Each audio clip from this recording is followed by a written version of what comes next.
কেন্দ্ৰই অসমক দিয়া গুৰুত্ব টাটাৰ ছেমিকণ্ডাক্টৰ অসমৰ ভৌগোলিক পৰিৱেশ শান্তিৰ অসম সেয়ে অসমলৈ বিনিয়োগকাৰীৰ সোঁত এনেদৰে মুখ্যমন্ত্ৰী ডক্টৰ হিমন্ত বিশ্ব শৰ্মাই কৰিলে এডভান্টেজ আছাম 2.0 ৰ সফলতাৰ ব্যাখ্যা Finally, when people see a stable, peaceful state, people wants to come. Over the next 5 years, আমি যদি ইয়াৰ 70% MOUs যদি আমি implement কৰিব পাৰো, then Assam will be in the next league of development. মুখ্যমন্ত্ৰীৰ আশা এডভান্টেজ আছাম 3.0 ৰ সময়ত অসম হ'বগৈ ঔদ্যোগিক ৰাজ্য এডভান্টেজ আছাম 3.0 যেতিয়া আমি অনুষ্ঠিত কৰিম অসম দেশৰ আগশাৰীৰ ঔদ্যোগিক ৰাজ্যলৈ পৰিণত হ'ব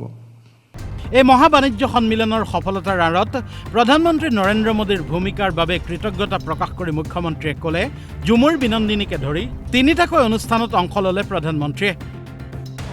এডভান্টেজ আছামত থাকিল নিৰ্ধাৰিত সময়ৰ আধা ঘণ্টাৰ অধিক বিনিয়োগৰ বাবে প্ৰধানমন্ত্ৰীয়ে অসমৰ বাদে আন ৰাজ্যত আহ্বান জনোৱা নাই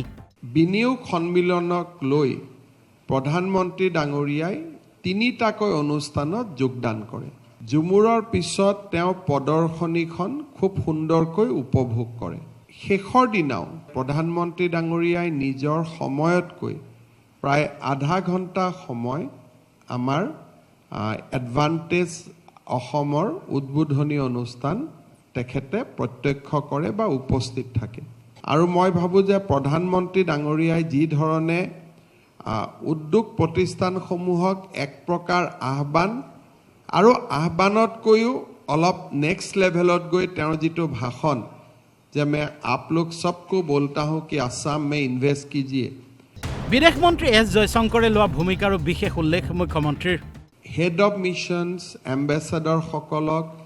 দেশৰ বৈদেশিক পৰিক্ৰমা মন্ত্ৰীয়ে নিজে লিড কৰি এটা ডেলিগেশ্যন হিচাপে অহা মই ভাবো যে আমাৰ দেশৰ বুৰঞ্জীত এইটোৱে প্ৰথম জয়শংকৰ ডাঙৰীয়াই ব্যক্তিগতভাৱে ইয়াত অহা নাছিল হি কেম ইন এ ডেলিগেশ্যন তেওঁ ডেলিগেশ্যনৰ লগত আহিছে ডেলিগেশ্যনৰ লগতে তেওঁ উভতি গৈছে and he spend 2 nights and 3 days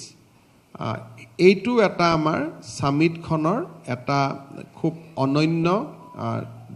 এটা দৃশ্যপট আছিলে এই বাণিজ্য সন্মিলনৰ আন্তঃৰাষ্ট্ৰীয় পৰ্যায়ৰ সাফল্যৰ বিষয়ে জনাই মুখ্যমন্ত্ৰীয়ে ক'লে 9খনকৈ সহযোগী দেশ ইউৰোপ এছিয়া আফ্ৰিকাৰ বৃহৎ সংখ্যক প্ৰতিনিধিৰ অংশগ্ৰহণেৰে মুঠ 1100 আন্তঃৰাষ্ট্ৰীয় প্ৰতিনিধিৰে 180খন বিজনেছ টু গভৰ্ণমেণ্ট বৈঠক অনুষ্ঠিত হ'ল এডভান্টেজ আছাম 2.0 এডভান্টেজ আছাম 2 আমাৰ 9খন কাণ্ট্ৰিয়ে পাৰ্টিচিপেট কৰিছিলে যে পাৰ্টনাৰ কাণ্ট্ৰি অষ্ট্ৰেলিয়া আমাৰ পাৰ্টনাৰ কাণ্ট্ৰি আছিলে ভুটান আমাৰ পাৰ্টনাৰ কাণ্ট্ৰি আছিলে জাৰ্মানী আমাৰ পাৰ্টনাৰ কাণ্ট্ৰি আছিলে ইণ্ডোনেছিয়া আমাৰ পাৰ্টনাৰ কাণ্ট্ৰি আছিলে জাপান আমাৰ পাৰ্টনাৰ কাণ্ট্ৰি আছিলে মালয়েছিয়া আমাৰ পাৰ্টনাৰ কাণ্ট্ৰি আছিলে ছিংগাপুৰ পাৰ্টনাৰ কাণ্ট্ৰি আছিলে থাইলেণ্ড পাৰ্টনাৰ কাণ্ট্ৰি আছিলে আৰু ইউনাইটেড কিংডম আমাৰ partner country asile apart from this European Union has also shown keen interest amar self help group hokolor logot teoluke ekeloge sustainable products nirmanor khetrot European Union has also shown keen interest Europeor pra 33 goraki delegation ahisile Asia pra 128 delegates ahisile আফ্ৰিকাৰ পৰা 22 গৰাকী delegates আহিছিলে আৰু north আমেৰিকাৰ পৰা 8 south আমেৰিকাৰ পৰা 6 গৰাকী 2027ত আমেৰিকাত বিশাল ৰোড শ্ব' ৰাখা মুখ্যমন্ত্ৰীৰ যিবিলাক আমেৰিকাৰ বাইলেটাৰেল এজেন্সি আছিলে তেওঁলোকে অসমৰ পটেনচিয়েলটো দেখি আমাক আমন্ত্ৰণ কৰি গৈছে যে আপোনালোকে আমেৰিকাত ৰোড শ্ব' কৰক আৰু আমেৰিকাৰ পৰা আপোনালোকে যথেষ্ট ৰেছপন্স পাব সো 2027 চনত আমি আমেৰিকাত এটা মেসিভ ৰোড শ্ব' কৰাৰ কাৰণে আমি চেষ্টা কৰিম কেন্দ্ৰীয় মন্ত্ৰীসকলে নিজ নিজ বিভাগৰ পৰা অসমত বৃহৎ মাত্ৰাত কৰা বিনিয়োগৰ শলাগ ল'লে মুখ্যমন্ত্ৰীয়ে অশ্বিনী বৈষ্ণৱ ডাঙৰীয়াই প্ৰায় 7,200 কোটি টকাৰ ইনভেষ্টমেণ্ট তেখেতে এনাউন্স কৰে জ্যোতিৰাদিত্য সিন্ধিয়াই এৰাউণ্ড 2,000 crores এটা 5G development lab at Guwahati university যিটো অলৰেডি কমিশ্যন কৰা হ'ল সিদিনাখনেই আৰু টেলিকমত বিশেষকৈ গাঁৱে ভূঞে টেলিকম কানেক্টিভিটিৰ বাবে হি এনাউন্স 1,800 crores নীতিন গাডকাৰী ডাঙৰীয়াই 80,000 কোটি টকা ইন দ্য নেশ্যনেল হাইৱেত ব্যয় কৰাৰ বাবে তেখেতে ঘোষণা কৰে মুকেশ আম্বানীয়ে কৰা 50,000 কোটিৰ বিনিয়োগৰ ঘোষণাৰ সবিশেষ সদৰি কৰি মুখ্যমন্ত্ৰীয়ে ক'লে কাৰ্বি আংলঙত মাতি দিম মুকেশ আম্বানীক মুকেশ আম্বানী ডাঙৰীয়াই অসমত CBG অৰ্থাৎ নাইপাৰৰ পৰা যিটো বায়'ফুৱেল হয়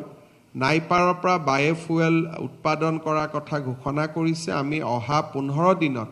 কাৰ্বি আংলঙত তেখেতক মাতিও দিম উদ্যোগীসকলক মাতি দিয়াৰ বিষয়টো চাবৰ বাবে এডভান্টেজ আসামৰ প্ৰচাৰত মুখ্যমন্ত্ৰীৰ ভ্ৰমণ সংগী হৈছিল তুলিৰাম ৰংহাং ডাঙৰীয়াক জাপানত লৈ যাওঁতে কৰবাত লৈ যাওঁতে আমাৰ দুই এজন মানুহে মোক প্ৰশ্ন কৰিছিলে কিন্তু সকলোৱে এইটো জানা উচিত যে আটাইতকৈ অসমৰ resource minerals and land Karbi Anglong আৰু ডিমা হাছাওতে আছে ইফালে ৰিলায়েন্সৰ সৈতে শুৱালকুছিৰ বস্ত্ৰ উদ্যোগ পুনৰুজ্জীৱিতকৰণৰ প্ৰসংগটো মুখ্যমন্ত্ৰীয়ে ক'লে শুৱালকুছিৰ বস্ত্ৰ উদ্যোগৰ পুনৰুজ্জীৱিতকৰণৰ লক্ষ্য বাণিজ্যিক নহয় জাগিৰোডৰ ছেমিকণ্ডাক্টৰ প্ৰকল্পৰ সমান্তৰালভাৱে অসমত হ'ব মোবাইল নিৰ্মাণ প্ৰকল্প তেওঁ এটা ইলেক্ট্ৰনিক মেনুফেকচাৰিঙৰ কাম কৰিব খুজিছে মিন্স মোবাইল মেনুফেকচাৰিং ইলেক্ট্ৰনিক হ'লে তাত ছেমিকণ্ডাক্টৰ ইজ ওৱান ভাৰ্টিকেল আদাৰ vertical is electronics electronic manufacturing বুলি ক'লে পোনপটীয়াকৈ দেশত মোবাইল মেনুফেকচাৰিঙৰ কথা মনলৈ আহে ছেমছুং এপল